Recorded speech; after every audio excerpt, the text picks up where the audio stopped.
네, 오랜만에 뉴스로 돌아왔습니다. 뉴스를 읽어보기 전에 간단한 오늘의 구절 들어가 보도록 하겠습니다.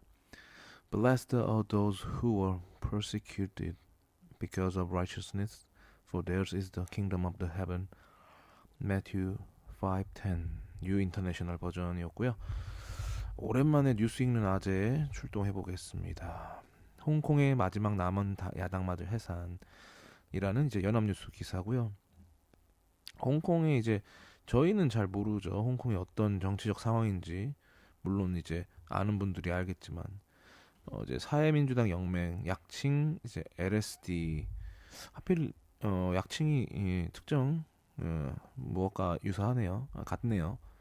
아무튼 이제 이때 당시에 이번에 해산된 야당은 최대 의석이 3석에 불과한 되게 급진적인 소수 야당이었고요.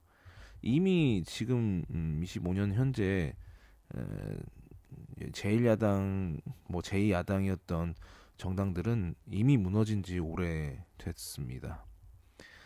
이러한 현상이 벌어졌던 이유는 이제 19년도에 홍콩의 민주화운동 우산혁명이라고 불렸던 그때 참 어떤 마지막 홍콩의 민주주의의 불꽃이 펼쳐졌던 그 운동 이후에 결과적으로 만들어진 홍콩 국가보안법 뭐 더 긴 명칭이 있지만 어쨌든 홍콩의 국보법이 생기면서 그러니까 어떤 국가를 전복하려고 하는 행동을 하면은 무기징역형까지도 이제 생겨버리는 그러니까 이 엄청난 악법이 탄생해버린 결과가 돼버렸죠.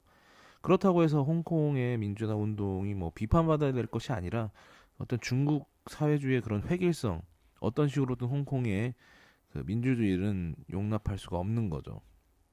결국 홍콩의 어떤 지리적 특성이라든지 지역적 특성, 특수한 이제 민주주의가 그 중국이랑 별도로 이제 버텼던 부분들이 모두 무너지는 사건이 결국은 20년도에 제정된 홍콩 국가보안법 때문이라고 볼 수가 있겠죠. 사실 어떻게 보면은 이 국가보안법이 제정된 지 5년을 버틴 이 야당 LSD의 근성을 칭찬하는 게 맞다고 봅니다. 이제 기사 내용에도 나오지만 해산 사유가 중국의 개입인지에 대해서 이렇게 질문을 했지만 그들은 침묵했다고 합니다.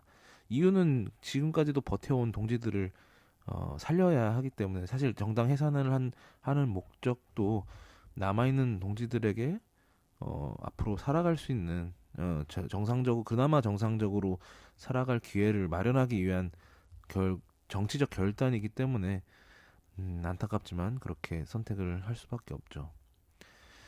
이 현상이 이제 홍콩의 지위가 사실은 중국보다 좋았던 시절은 중국의 어떤 국제적인 어떤 국력이나 영향력이 낮았던 시점이었는데 지금은 G2 어떻게 보면 미국과 이제 어깨를 나란히 할 수 있을 정도의 국력이나 국제적 영향력이 점점 올라가는 터라 누구도 이제 홍콩의 그런 정치적 상황에 대해서 이렇게 지지하거나 그런 국가는 사실 없죠.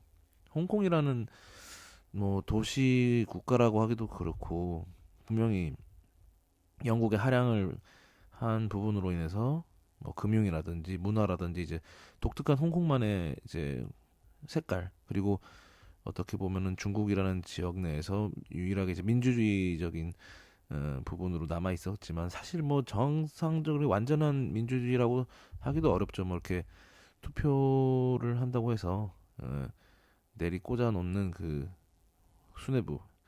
저도 정확하게 홍콩에 대해서 잘 몰라요. 그래서 우산혁명 때 잠깐 본 거라든지 홍콩 하면은 이제 뭐 홍콩 느와르 이런 것만 기억하지 참 그리고 홍콩이라는 지역이 아무래도 매력적인 관광지로도 유명을 하죠. 그 아시아권에서 굉장히 어떤 세련된 곳으로 유명했던 곳인데 이제는 이제 민주주의마저도 완전히 무너져가고 있고 사실상 중국의 지위 아래 놓여 있는 것이나 마찬가지라고 볼 수가 있겠죠. 참 안타깝습니다. 그래서 예전에 이제 중국이 개입하기 이전에 홍콩의 위상이란 뭐 금융과 또 문화의 어떤 공간 그런 것들이 홍콩의 국보법에 의해서 민주주의를 상실해가는 모습을 우리가 일종의 하나의 역사를 보고 있다고 해도 뭐 무방하죠.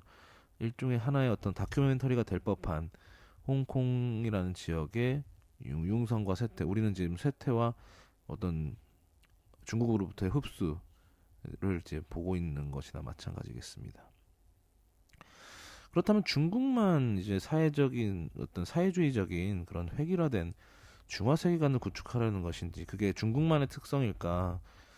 한편 무너졌던 과거 소비에트 정권만 봐도 어떤 특정 민족들을 여기저기 옮겨다 놓고 획일적으로 자신의 어떤 사회주의 혹은 소비에트만의, 뭐 주류는 러시아겠죠. 러시아 주류의 어떤 그런 사상이나 교육이나 뭐 이런 문화라든가 이런 것들을 획일화 시키려고 했던 시도를 보면은 이게 일종의 사회주의 국가들의 단면이라고 할 수 있지 않나. 사회주의 어떤 국가 사회주의, 일국 사회주의, 그냥 스탈린이나 모택동이 했던 부분이나, 결국은 공산당 제1 독재 체제에 대해 어울릴 만한 그런 획일성을 강조하는 그런 것들이 이제 한때는 뭐 베이징 컨센서스냐 뭐 워싱턴 컨센서스냐, 근데 베이징만의 그런, 그러니까 어떤 중국만의 그런 성공된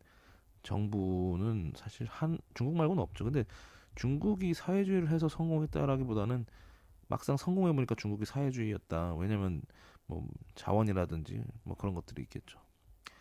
사회주의를 통해서 얻은 장점은 사실 뭐 독재나 마찬가지니까, 뭔가 정부가 산업 정책을 수행하는 데 있어서 그리고 또 장기적으로 할 수 있는 건 장점이긴 하겠죠. 하지만 그런 것들에 비해서 획일화되는 그런 부작용이 더 크기 때문에 다양성이 말살되는 세상은 결국 쇠퇴하거나 붕괴될 것이라는 예상을 조심스레 해보게 됩니다. 저는 예전부터 좀 중국이 너무 이런 부분에 있어서 불안정했기 때문에 저는 좀 무너진다, 언젠간 무너진다 이런 생각했는데 전혀 무너지지 않고 오히려 미국과 경쟁을 하고 있네요. 하지만 중국 내부에서는 어떤 자신들의 어떤 엘리트 집단들, 정치 집단들을 비판하지를 못하는 그런 폐쇄성, 그것은 결국 부패로 이어질 것이고, 부패를 아무리 이제 엘리트 집단들끼리 이렇게 정화작용을 한다고 스스로는 말하겠지만 저는 힘들 거라고 보고요. 지금도 시진핑 체제를 뭐 흔들려는 뭐 시도가 많이 있겠지만 결국 누군가는 독재를 하려고 또 움직일 것이고, 지금의 독재를 또 이용할 것이고, 그러면은 실상 딕테이터십, 어떤 고대 국가적인 고대 황제전 같은 느낌이라서 좀 불안정한 부분이 있습니다. 아무튼 홍콩이라는 주제로 뉴스 기사가 하나 올라와서 하나 찾아봤고요. 요즘에 국제 정세 기사는 뭐 트럼프, 뭐 일론 머스크, 이스라엘, 뭐 이란, 뭐 네타냐후, 뭐 이런 식으로 좀 비슷한 테마로 계속 이게 옮겨지다 보니까 그래도 홍콩의 어떤 야당이, 마지막 야당이 무너졌다라는 부분을 기사를 한번 읽어봤고요. 오늘은 이 정도로 기사 내용으로 마무리해 보겠습니다. 오랜만에 괜찮은 기사가 좀 깔끔하게 올라와서 한번 다뤄봤고요. 오랜만에 이제 뉴스 읽는 아재로 돌아와 봤습니다. 제 생각을 한번 잘 해봤고요. 사실 제가 많이 부족한 시야가 느껴져 있는 게, 제가 녹음하면서도 내가 모르는 내용을 짓거리고 있구나라는 생각이 좀 들었습니다.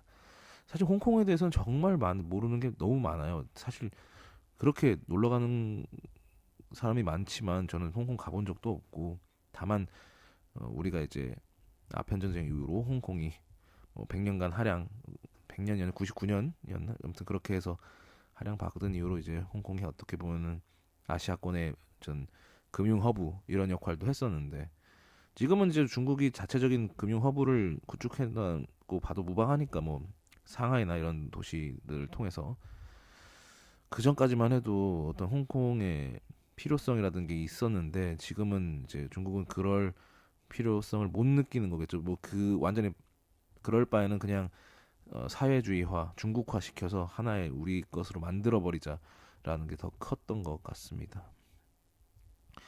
저는 뭐 사실 민주주의 내부에서 사회주의적인 요소를 항상 좀 많이 끌어올려야 된다고 지지하는 사람이지만 사회주의 자체만으로는 시스템이 굴러갈 수 없다라는 건 이미 역사적으로 증명이 됐고 사회주의 국가 실험은 실패로 끝난 게임이긴 하죠. 그나마 지금 버티고 있는 몇몇 나라들은 사실 정상적인 나라는 없다고 보고 저는 개인적으로 중국도 정상적인 나라라고 보기는 어렵다고 생각 들습니다만 국력이나 국제 영향력이 크기 때문에 약간 뭐랄까요 음, 레버리지를 돌리는 그런 시스템이라고 해야 될까? 그러니까 뭔가 위험을 리스크를 끼고 움직이는 국가는 뭐 다 누구나 마찬가지긴 하지만 적어도 민주주의는 자정작용이 있습니다만 사회주의 뭐 공산주의 시스템은 자정작용을 오로지 엘리트 집단의 정치적 판단 그런 것들로만 수행하지 않으면 이제 이루어지지 않기 때문에 보통은 그렇게 해서 국가가 붕괴되는 식으로 민주주의로 전환되는 식으로 바뀌었죠. 그래서 뭐 소비에트의 고르바초프 같은 경우도 음, 소비에트가 붕괴되면서 러시아가 세워지는 것에 대해서 이제 기여를 했기 때문에 많은 이제 지지를 받았지만 러시아 내부에서는 굉장히 이제 욕을 많이 먹기도 하죠. 뭐 보리스 옐친보단 아니겠지만 모르겠네요.